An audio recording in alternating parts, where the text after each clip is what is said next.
তো আজকে একটা অসাধারণ কনসেপ্ট শেখাবো তোমাদের।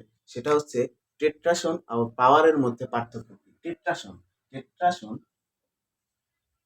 টেট্রাসন আর পাওয়ার। টেট্রাসনকে আমরা কিভাবে লিখি? টেন টু এই পাশে লিখবা টেট্রাসন থ্রি। টেন টু টেট্রাসন থ্রি। আর পাওয়ার কিভাবে লেখো?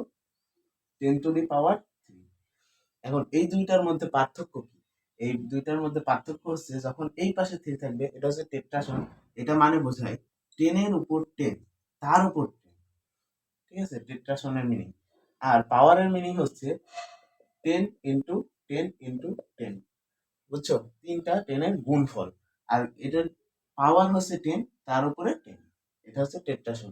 এগুলো স্কুল কলেজে শেখানো হয় না, কেননা দেখো টেনের পাওয়ার যদি টেন হয়, তার পাওয়ার যদি টেন হয়, তাহলে এটা অনেক বড় একটা নাম্বার হয়ে যায়, যে জন্য এটা স্কুল কলেজে শেখানো হয় না। তো এইটার মান বের করার নিয়ম হচ্ছে উপর থেকে সলভ করা। উপর থেকে ধরো এই যে এখান থেকে সলভ হবে, অনেক বড় হয়ে যায় সংখ্যাটা ক্যালকুলেশন করলে। টেট্রাসন স্কুল কলেজে শেখানো হয় না।